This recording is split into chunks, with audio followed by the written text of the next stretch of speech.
एक बार भगवान गौतम बुद्ध अपने शिष्यों के साथ किसी पर्वतीय स्थल पर ठहरे थे। शाम के समय वह अपने एक शिष्य के साथ भ्रमण के लिए निकले। दोनों प्रकृति के मोहक दृश्य का आनंद ले रहे थे।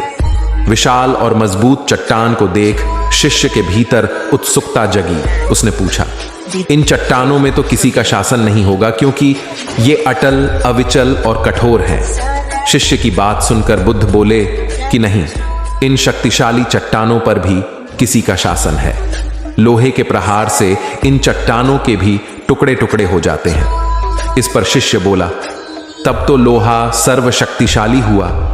ए वीडियो अगर आपको थोड़ा सा भी अच्छा लग रहा है तो एक लाइक और सब्सक्राइब करें।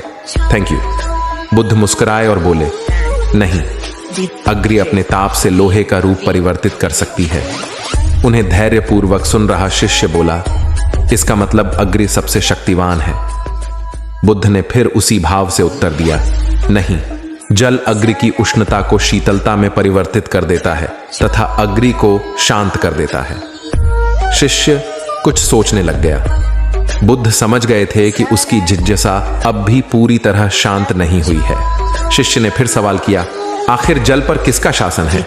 भगवान बुद्ध ने उत्तर दिया, वायु का। वायु का वेग जल की दिशा को बदल देता है। शिष्य कुछ कहता, इससे पहले ही बुद्ध ने कहा कि अब तुम कहोगे पवन सबसे शक्तिशाली हुआ।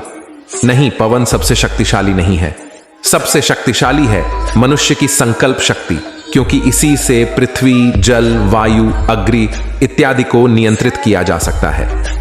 जीवन में कोई भी महत्वपूर्ण कार्य संकल्प शक्ति के बगैर असंभव है। इसलिए अपने भीतर संकल्प शक्ति का विकास करो।